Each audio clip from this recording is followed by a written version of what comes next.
What's up, y'all? What's up? What's up? Y'all know who it is. Once again, got a topic that been on my mind that I just want to talk about. You know what I'm saying? You know, it's been on my mind about the great similarities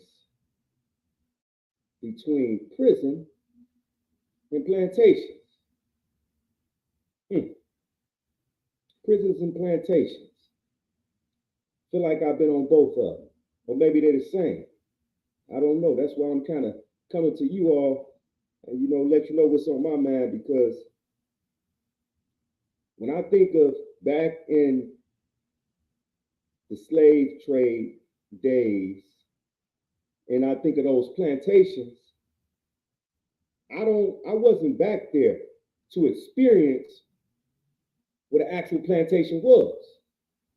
But I'm right here today and I've been in prison on those prison yards and I can only imagine, you know, what a plantation was because I was on a prison yard that if I had to describe the feeling that our ancestors got from being on a plantation, I would have to describe the same feeling that I had while I was in prison for 28 years. So, why am I bringing this up? I'm bringing this up because I want us to realize that there was a time when plantations was was put together and overseen by a class of people to degrade and dehumanize another class of people. But now they have expanded the reach because now they enslave, which today they call it imprison. Now they enslave anyone. They enslave anyone who is does not fit the mold of their status quo. Anyone, actually anyone that they want to enslave, that's who they enslave. And who am I talking about? They, y'all know who they are. If I got to tell you who they are, then you must have been sleeping up under a rock for 400 years. But my point in this is not to inject racism, but to enlighten you on the fact that it's not even about race anymore. It's always about race with those who started and those who perpetuate that slave driver mentality. But I'm talking about the system as it exists today and all of the people that have become workers and agents of the system that's in place right now that enslave, which they call imprison people. Now, let's talk about how they do it today. Because we know from the real and true history how they did it yesterday when they went over to people's land and brutally massacred people and took the women and took the men and separated them and did all these other things. We already know about that. But let's talk about what they're doing today. Because what they're doing today is no different than what they did yesterday, except they going up in anybody's neighborhood right now. They don't care if the skin tone is the same. They coming up in your neighborhood. They building things in your neighborhood, and they indoctrinate us to believe and buy into what they're building, because in that indoctrination is the psychological enslavement of the people. So what they doing is they introducing us to hateful thoughts, insecurities, weakness, They telling us all these things about ourselves that makes us look at ourselves as less than who they are. Because our financial status don't equal their financial status, then we are weakened. We are nobody. So this is what the system is doing to us right now. This is how it pits us against one another. Because as long as we go against one another, they can do what they want to because we're too busy fighting one another. But what I'm telling you is that the plantation and the prison are identical. The only difference with the plantation yesterday and the plantation today is that they call it the prison system, and they imprison any and everybody that can help pad their pockets. That's the only difference. It's still slavery. They don't care your skin tone. They don't care about none of the skin tone or anything. The people behind the scenes of slavery, which is the prison system today, do not care about your skin tone. They're only concerned with padding their pockets and generational wealth. So now, the little boy that you grew up with down the street, whose father never really liked you because you didn't go to school like his son, and you didn't go to college like his son, and you didn't work like his son or his daughter, that little boy who his father or mother is putting on a path to law enforcement, end quote. Now, you chose a different path just because of your environment, your upbringing. You didn't have all of the amenities and qualities and all of the things that this young man had. And so you make a different choice. And so later on in your lifetime, you find out that that young boy that you used to play with down the street, his father who worked for the prison system or some law enforcement agency got him in there. And you go through your trials and tribulations trying to find yourself in this lifetime, and you find yourself and made a few bad decisions in your life, and now you see that young man again, but you're in prison and he's a security, or what they call a prison guard. So, in today's time, the government don't care about who they imprison. The government, the people behind the government, the powers that be, are only concerned with how much money they can get out of imprisoning people.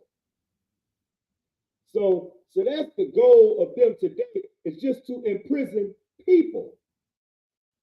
The more people that they imprison, the more they pad their pocket, the more they create generational wealth for their class of people, which are the rich people.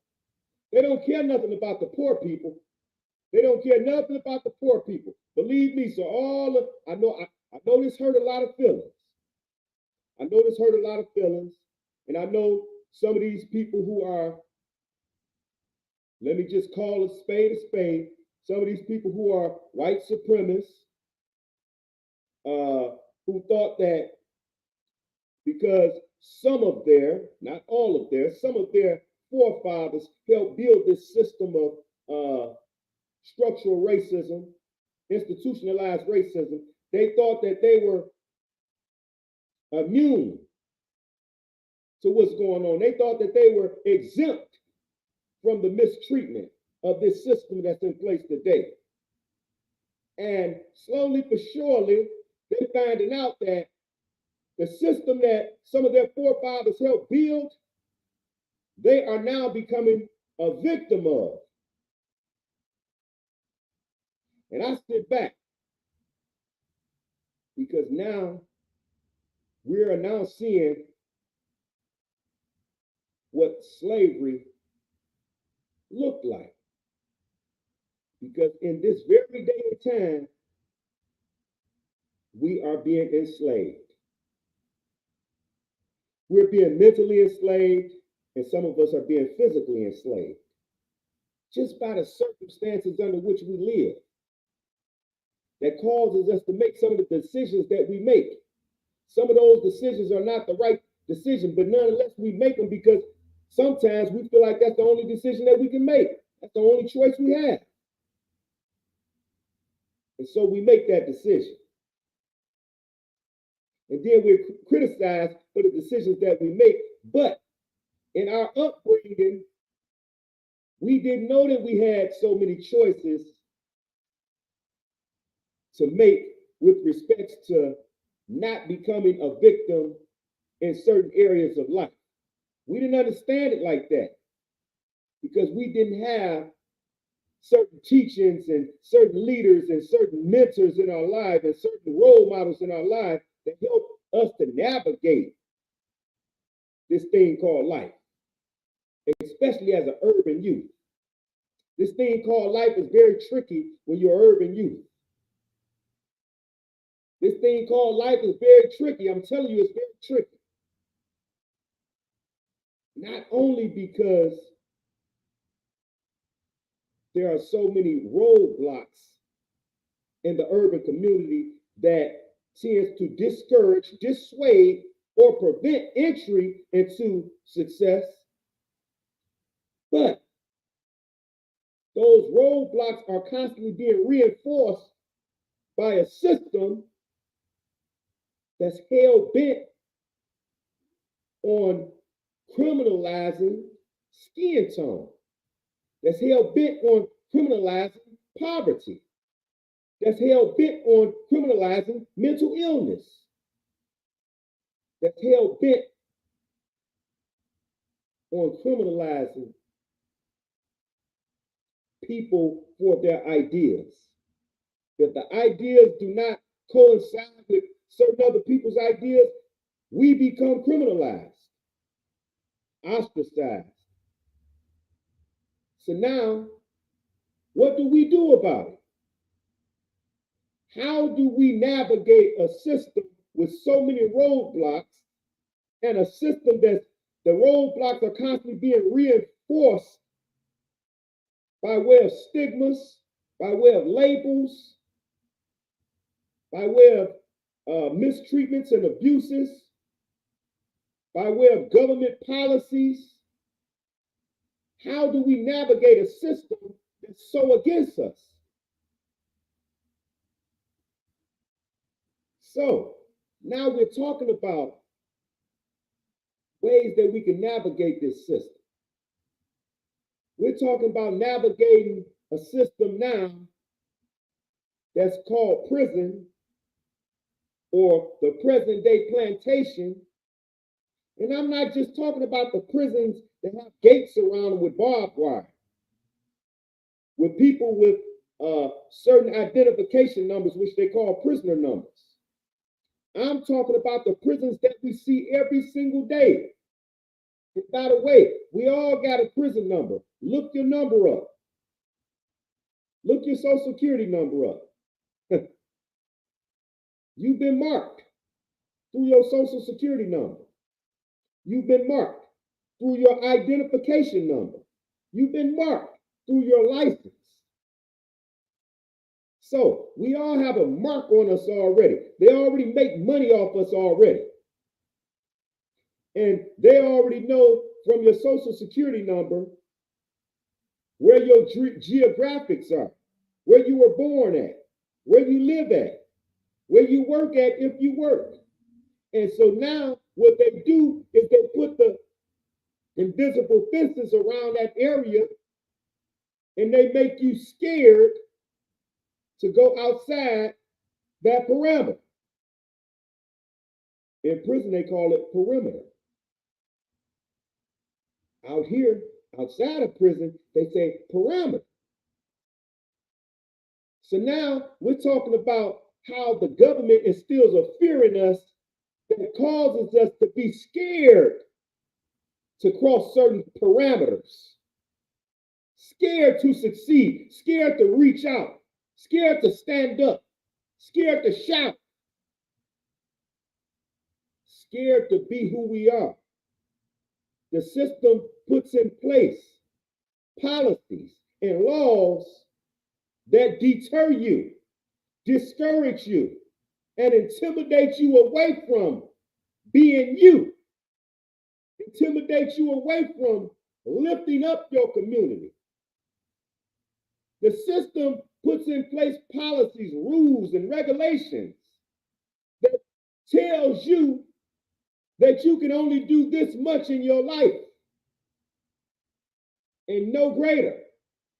Tells you that if you have a certain skin tone or are from a certain area of the city or county, that you could only go so far in life. The system tells you that if you think that you're greater than I think you are, then you're totally wrong, and we're about to prove you wrong. We're about to put ceilings over your head that are so low that you can't even stand up. That's what the system does to us. It puts ceilings over our head that is so low that we can't even stand up. And if we try to stand up, we're going to bump our head. And if we keep trying to stand up, imagine bumping your head in the same place. It get a little tender, so tender that you end up just sitting down and saying, I'm not standing up anymore. That's the ceilings that the system put over our head. The system puts around us the most terrifying images and the most traumatizing environments that every time we open our eyes, all we see is trauma. All we see is pain. All we see is hurt. The system does this to us for a reason. Why are they constantly feeding our minds images of pain? Why? Ain't that the same thing that the history books tell that they did to the slaves all of those years ago? They indoctrinated the minds of the slaves with images of tragedy, images of pain, images of hurt.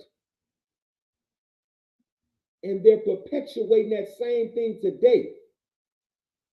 When they were beating people to the point of death sometimes and would not allow them to die just so they could remember and pass along that pain and that trauma to their child. They would beat them to the point of death, but leave them alive. Then some they would beat to death so others can see and be fearful of who they are. So that when I tell you to do something, you do it under the threat of receiving what we just gave to someone else. That's what they do today to us right now in our communities. That's exactly what they do to us today.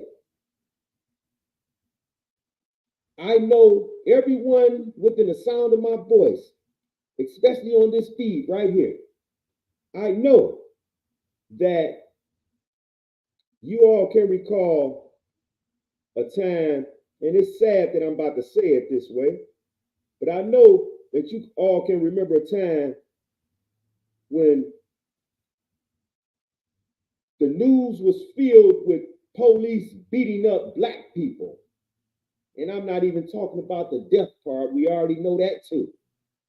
But the media constantly told stories and showed visuals of police beating Black people, pulling over Black people, falsely arresting Black people, falsely imprisoning Black people, handcuffing, putting the knees in the neck and back of Black people. Haven't the tide changed? Now you see them doing it to white people, white children, locking up white children. 10, 11-year-old children. Now you see them going after parents. They don't care who it is because everything is evolving. And this is why I always tell people that I speak to about us coming together to tear down this broken system. I always tell them that today it might be me. But if you're not careful, tomorrow it might be you. And that's what's happening because everything evolves. So there was a time when white people wasn't on the news being the victims of police shootings. White people wasn't on the news as being the victims of police brutality. White people wasn't on the news as being the victims of illegal arrests, traffic violations, and traffic tickets. White people wasn't on the news like that. Now they plastering on the news that white people, you're not exempt either. You're not in our class, and therefore you are a victim. Because those officers at those police stations are now being forced to meet a quota. To meet a quota. It's like an animal, a predatory animal in the woods. It looks for its prey. But guess what happens when there's no more prey around? What that predator does? You guessed it right. That predator then preys on the other predators. And that's what the system does right now. The system that once held white people as exempt from all of the arrests on the news and the beatings and the shootings and all this other stuff are now saying we have to turn on our own. And that's what they're doing. And please don't think that I'm saying that all white people are predators. No, I'm not using it in that sense. I'm using it just saying that the predator, who is the system, turns on its own and tells its own that if you don't do something, you know that you're about to become a part of my dinner. So what the police does is they go out and arrest and beat and brutally terrorize some of their own white brothers and sisters.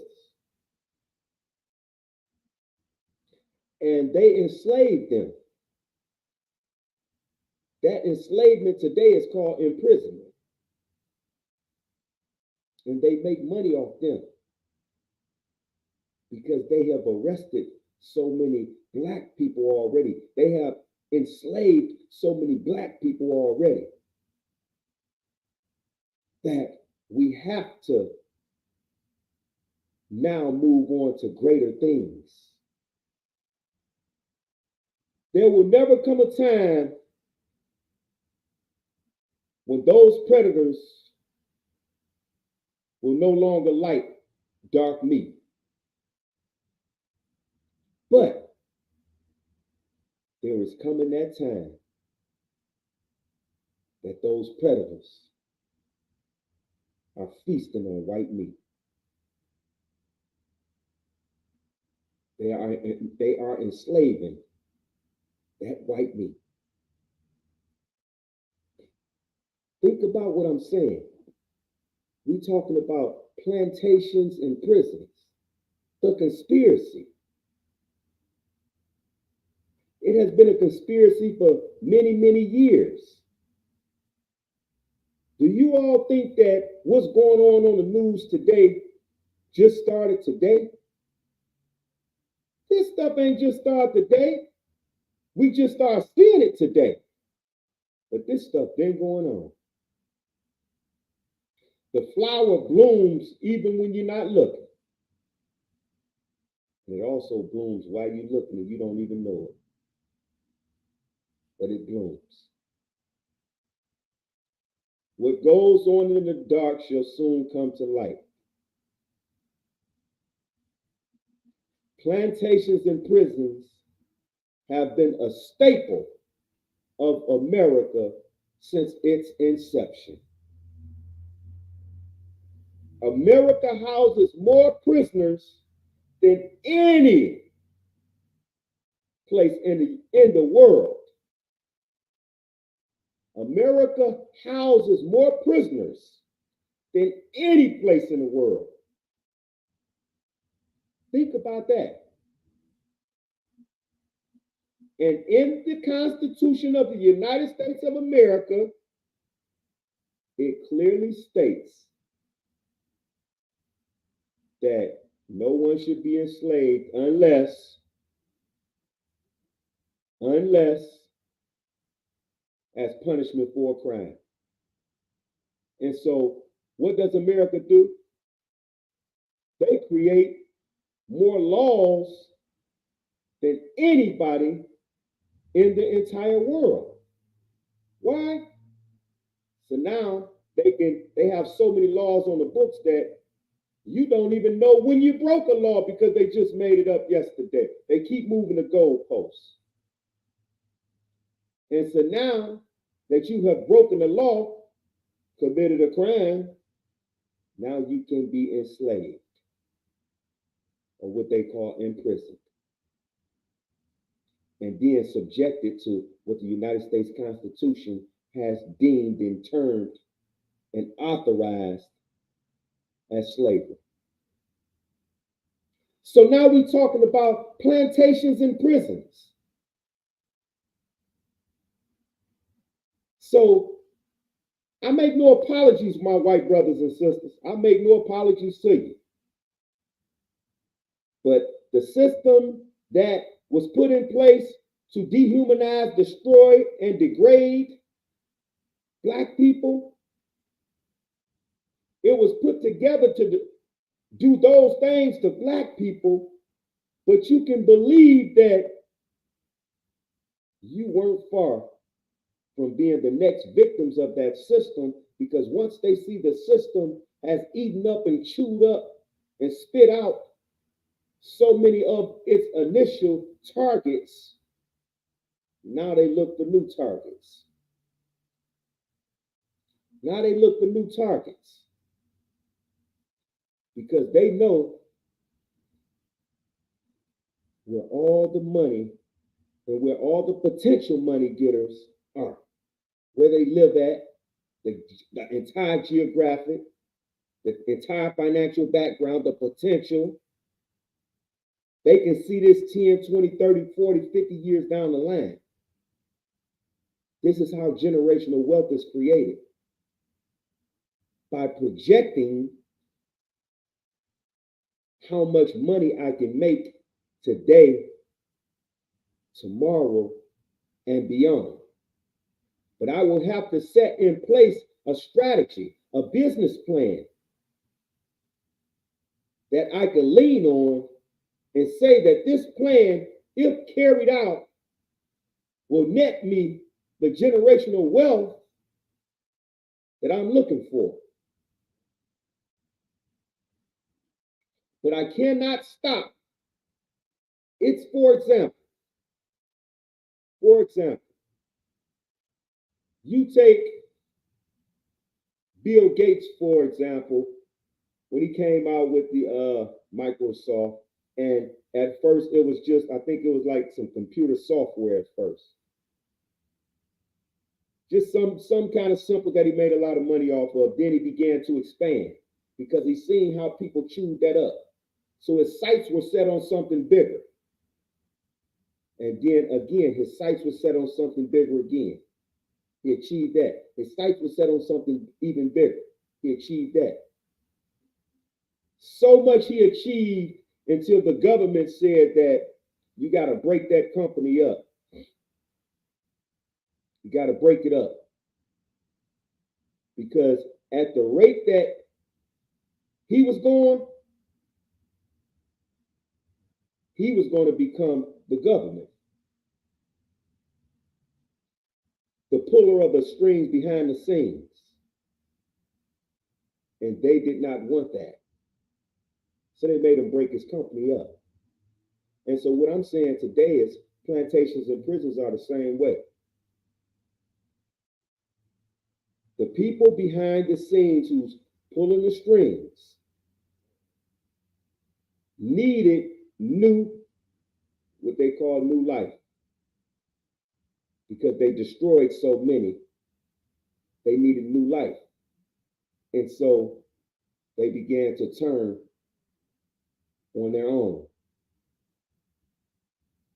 They began to turn on their own.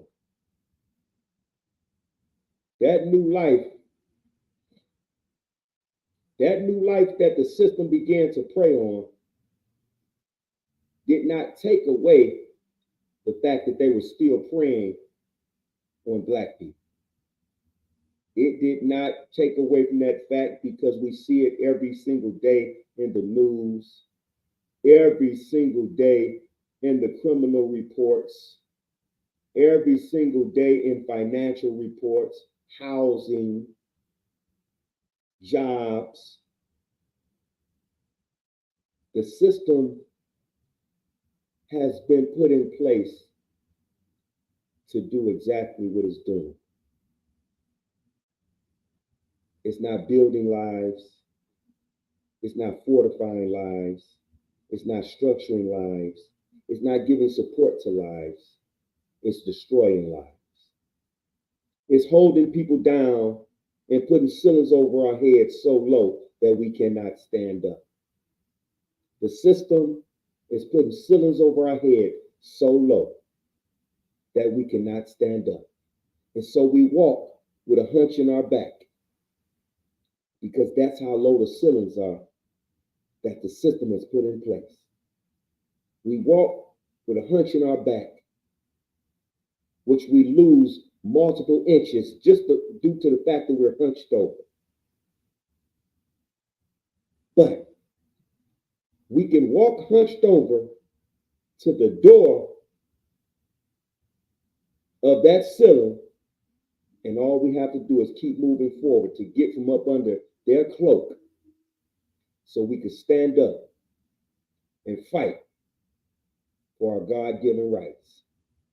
We have to find the doorway so we can get out and stand up. It's like I was telling the story of why the cage bird sings. The cage bird sung because the cage bird was tired of flying around the cage, tearing his wings up just to try to find a way out. A bird wasn't meant to be encaged. The bird wanted to flap his wings, fly to the limitless skies.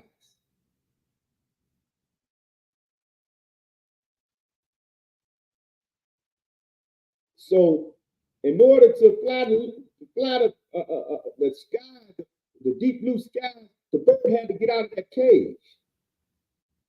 And so now, what the government do, or America does, to Black and Latino people, or anyone who does not share the skin tone of what America was built on. Anyone who does not share that skin tone, which is white skin, anyone who does not share that skin tone, America makes sure that we're in a house with a ceiling that's very low, so we don't stand up. And they make us scared to look for a door way out. They make us scared. They tell us that you were meant to be where you are, and this is all I'm giving you. This is all I'm giving you. This is all the assistance that I'm giving you. This is what America tells the Black and brown people. And we buy into it. We begin to accept their handouts, not realizing that all we got to do is find that doorway and step outside that doorway and be anything that we want to be, and not be condemned to poverty, not be condemned to dehumanization, not be condemned to powerlessness, because the government wants us to be that way. Find the doorway out to your freedom and your success, and everything else will fall in your lap. But if you back into what the government is trying to sell us about us, they trying to tell my story to me. Have you ever heard somebody try to tell you a story about you? Case in point, I remember I was in prison and there was this young guy. I had been in prison by this time, like maybe 17, 18 years. And there was this young guy, he was about maybe 22, 23, 24 years old or something. He went to telling guys about this story about me. He didn't know it was about me. And so when I heard some of it, I was like, man, you know that guy? And at the time, I had been locked up like 17 years. He was only like 23, 24, 25. So if that, maybe 20. So he went to telling me some stuff. Obviously, his older brothers, that's why I later found out it was his older brother or father that I knew. But he was telling me a story about me. And the story was all wrong. So what I did is after he told me the story, I gave him my ID. And he looked at me and he said, man, that can't be you. I said, yeah, that's me, brother. My point is that we are allowing a system to tell us a story about us when we know that the system does not have our best interests. And the system is the one who put the roof over our head so low that the system did not want us to stand up. If we want to take reins of our own destiny, if we want to be who we really are, if we want to stand up, lift up, and pick up our community, then we cannot allow the government or this system to dictate how we choose to rise above our worst circumstances, how we choose to be the best us that we could be, how we choose to better our environment, how we choose to give back to our community and reach back to those brothers and sisters and pull them up with us so we could be better people today and better people tomorrow, not just for us, but for the whole of humanity. And with that, I'm going to close, y'all. I'm going to say peace and love to those within the sound of my voice. And for those who cannot hear the sound of my voice, I say pass along the message because someone needs to be inspired.